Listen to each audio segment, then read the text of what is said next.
Good morning, it's me, Barry, and I'm here to do your collective worship today.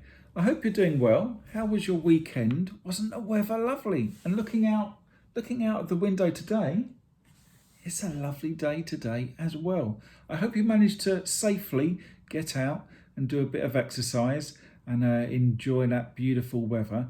I managed to go for a walk. I went for a dog walk, which was really nice in the sun, and we had a lot of fun in the nature, all through lots of trees. It was a little bit muddy in places, and there was a lovely pond. It was really nice just being out of the house, because we're stuck in the house, aren't we, all the time at the moment, it seems like. So it was really nice to get out. And you guys are going to be getting back to school hopefully next week as well, aren't you? So you're going to be watching these collective worships, because we're still going to have to send videos in like this, but you're going to be watching them all together in school, which will be fantastic. You'll be able to see your friends and see your teachers, and that'll be so exciting. So well done for sticking with all of this online learning. And let's hope it's going to be a fantastic time when you guys get back to school. Now, I'm going to be carrying on with our topic this term about perseverance. And I wanted to ask you a question. What task have you done that took a long time to do? Think about a task that you've done maybe at home, maybe at school, maybe on your own, maybe with others, but a task that you did that took a long time. And I'll give you 30 seconds.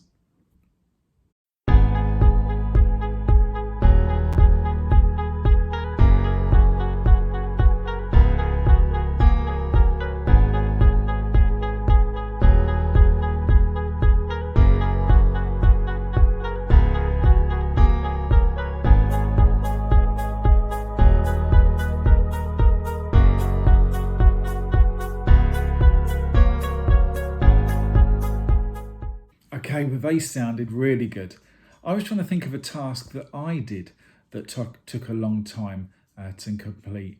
And I was thinking back a few years ago, I did a sponsored walk with a few of my friends, and it was across the Isle of Wight. And it was 26 miles. In fact, I think it was maybe a little bit longer than 26 miles.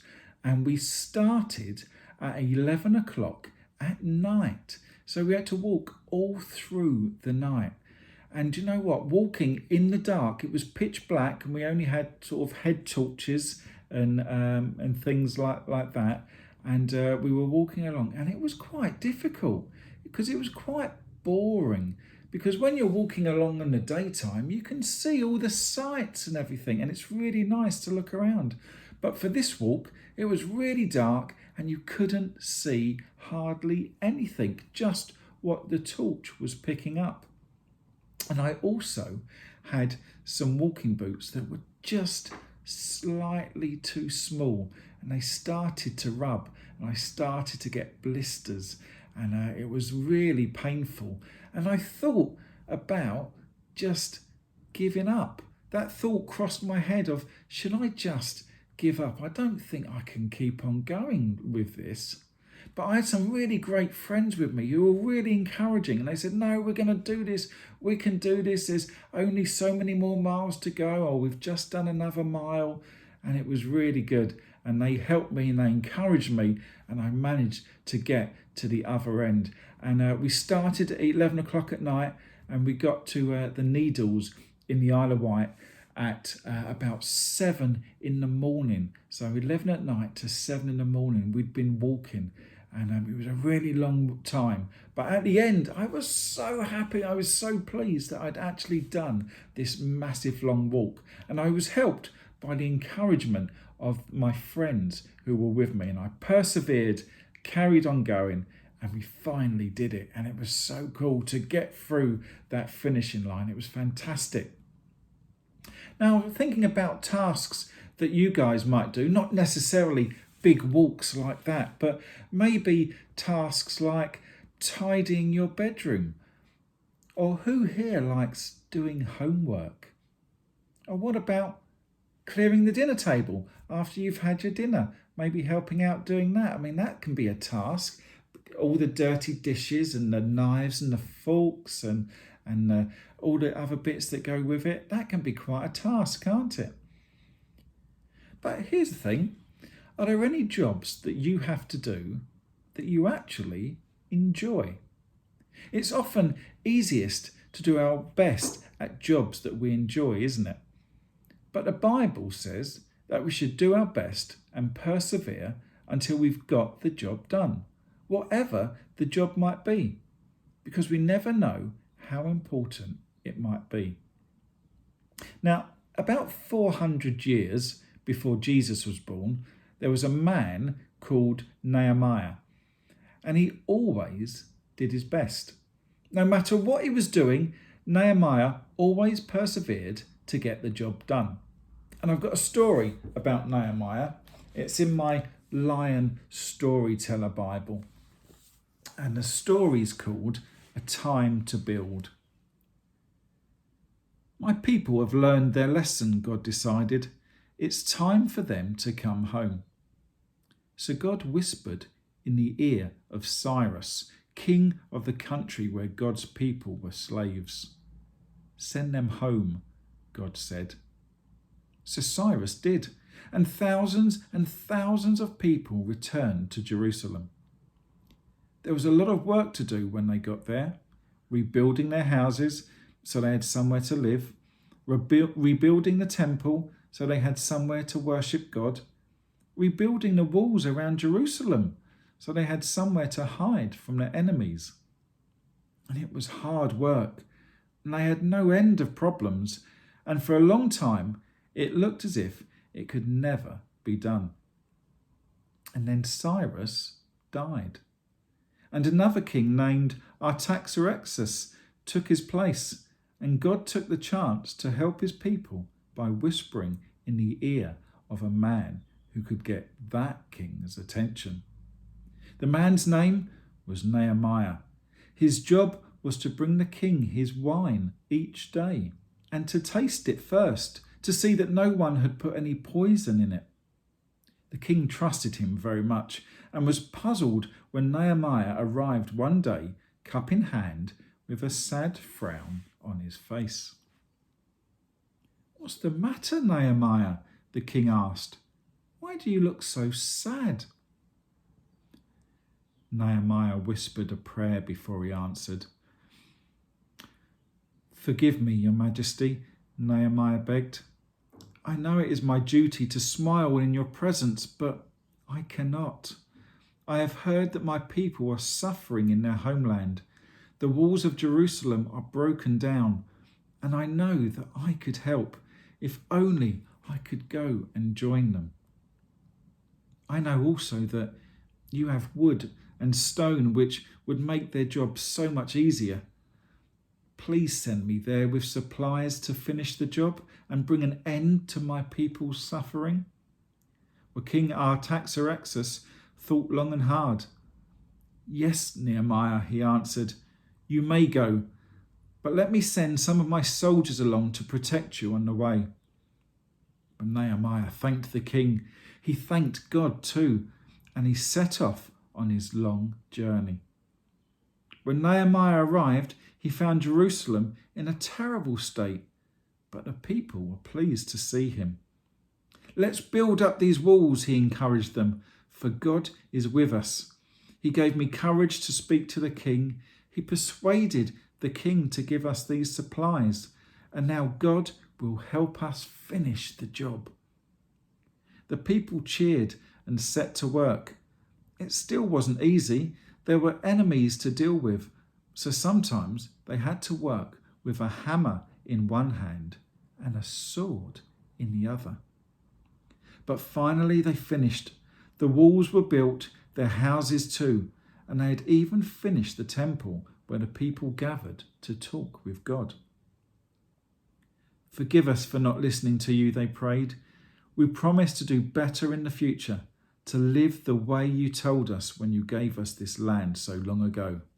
Thank you for giving us another chance and for bringing us home at last. So there's a story all about perseverance by Nehemiah and the amazing things that could happen from that perseverance. And Nehemiah's people, the people of Israel, were slaves a long way from home in Babylon. But when Babylon itself was defeated and taken over by a new king, he decided to let Nehemiah's people go back home. Not everyone went, as we heard. Nehemiah stayed behind. Perhaps the new king kept some of his favourite slaves. We don't really know. But anyway, Nehemiah had a job to do in Babylon. And it was a pretty rotten job. He had to serve the king's wine. Well, that doesn't really sound like a rotten job, does it? Serving the king wine. And he had to taste it as well. Well, he had to taste it to see if it had been poisoned by any of the king's enemies that had got in and put poison in the wine. So Nehemiah had to taste it first. Why did he taste it first? Well, if it was poisoned, then Nehemiah would die. And then the king would live because he wouldn't drink it. It was a rotten, dangerous job. But even so, Nehemiah always did his best. In fact, he put so much effort into his job that the king had never once seen him looking sad. And Nehemiah persevered with his job, even though it must have been very hard for him. And Nehemiah got into the habit of always doing his best, always seeing a job through to the end. But then one day, Nehemiah had a visit from his brother and some friends, and they told him that the city their people had been so excited about going back to, the city of Jerusalem, was in ruins. Well, how do you think Nehemiah felt about that? He felt so sad. He prayed and prayed. And then the next time he took in the king's wine cup, the king was surprised to see him looking very sad. And he asked him why, didn't he? Nehemiah prayed before he answered. Remember, this was a world that was so dangerous that if you gave the king the wrong answer, then who knows what would have happened. But Nehemiah was brave. He told the king about Jerusalem, and he asked the king to let him go home and help the people rebuild their city. And as we heard in the story, the king said yes. Why do you think that the king said yes? Perhaps because he'd noticed how Nehemiah always did his best. Perhaps he admired this slave who persevered in a difficult job. Nehemiah even dared to ask for troops to protect him as he travelled, and wood from the king's forest to help with the rebuilding. And the king said yes to it all. Well, back in Jerusalem, Nehemiah gives each family its own bit of city wall. He gives each of them a job to do and encourages them to do their best, to persevere with their bit of the wall. Well, their enemies came along and they laughed at them. They said, "You're pathetic. Look at all of these stones. Half of them are broken. It's like a rubbish heap. Do you really think you'll be able to rebuild it? It'll take forever." Well, how do you think the people felt? How do you feel when people laugh at you and say unkind things to try and discourage you when you're trying hard? You might start to believe them and even think of giving up. What should you do? Well, you could turn to your parents or carers or teachers, good friends, those who will encourage you to keep going. You could say a prayer, asking God for help, for strength in a tricky situation. He can help. He might put someone in your life just at the right moment with just the right words of encouragement to keep you going to the end. And when Nehemiah faced people laughing at him, he prayed and he encouraged his people and they persevered. Nehemiah has the persevering habit and he wants all of his people to have it too.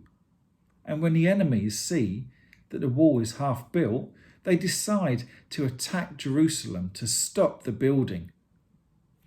How do you think the people felt now? Well, they were scared. They were tired. It seemed like such a very big, hard job. But Nehemiah prays again, and he puts half the people to work as guards, while the other half carry on building. They take it in turns to build and guard. They sleep in their clothes, and they take their weapons with them wherever they go.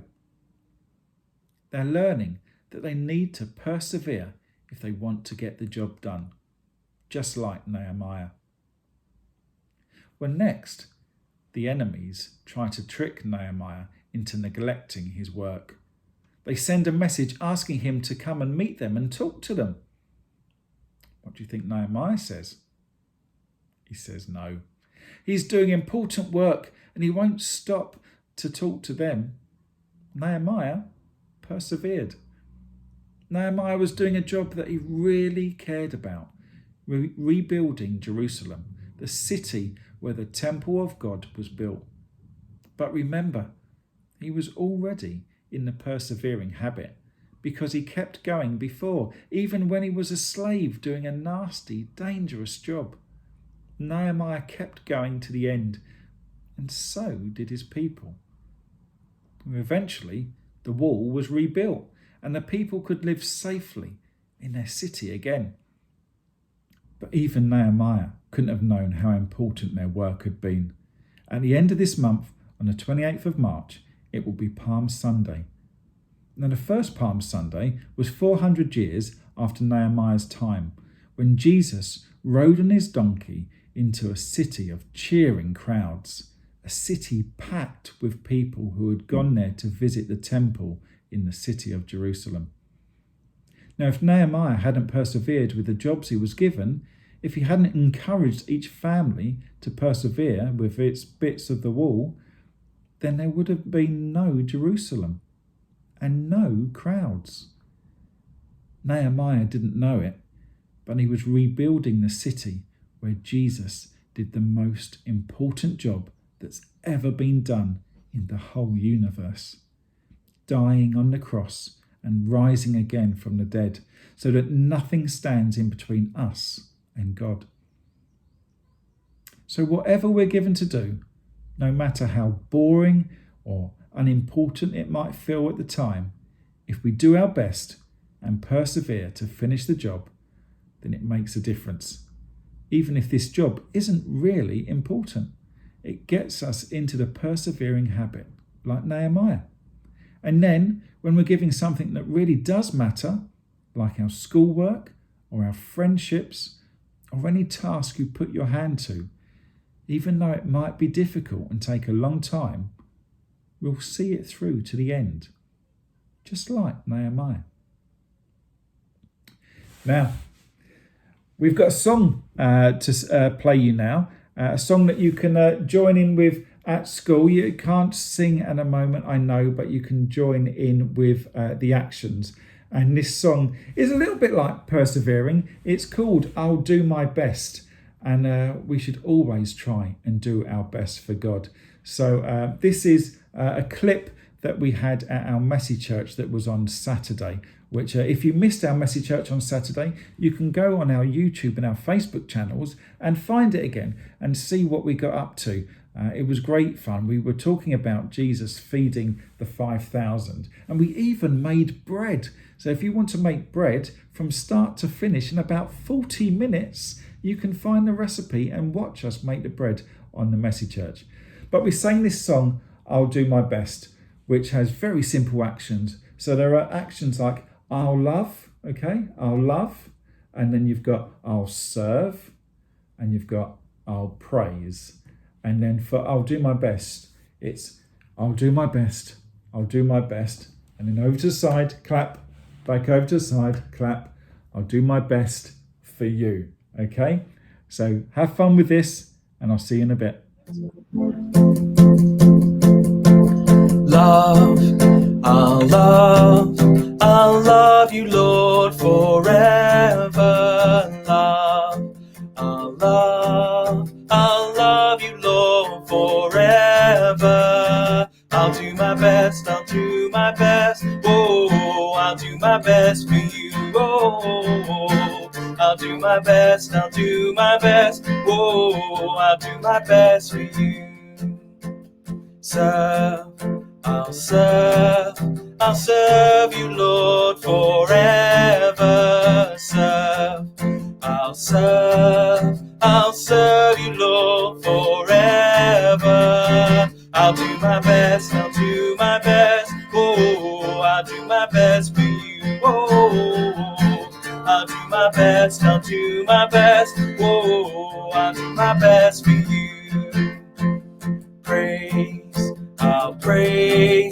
I'll praise you, Lord, forever. I'll praise you, Lord, forever. I'll do my best, I'll do my best. Oh, I'll do my best for you. Oh, I'll do my best, I'll do my best. Oh, I'll do my best for you. Love, I'll praise you, Lord, forever. Love, I'll praise you, Lord, forever. I'll do my best, I'll do my best. Oh, I'll do my best for you. Oh, I'll do my best, I'll do my best. Oh, I'll do my best for you.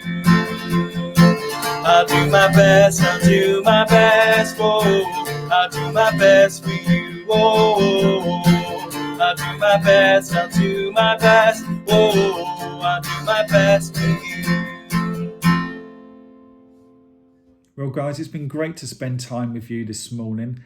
Just to say that we've got the last BBC TV is today, Tuesday, and also on Thursday at 11 o'clock. That's the last one because you're going to be going back to school. So we won't be doing it when you're back at school. But we will be continuing with our Ignite After School Club, which is going to be on Wednesdays at 3:30 p.m. And you can find me on YouTube and Facebook for our After School Club with lots of fun, lots of games, challenges, jokes, talk.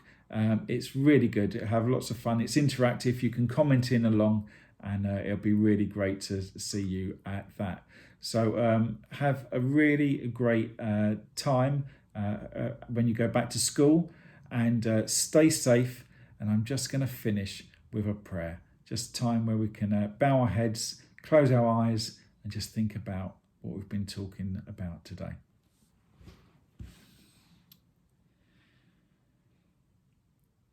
Father God, thank you that you love us so much and you want the best for us, and that you are there for us when we try and do tasks that may seem impossible at times. But you're there to help us persevere, to get through to the end, to keep on going, because we know that it is worth it. And when you are by our sides, we can do anything. Thank you that you are there for us, for all of this, Lord. Amen. Well, guys, have a great rest of the day, and I'll see you soon. Bye.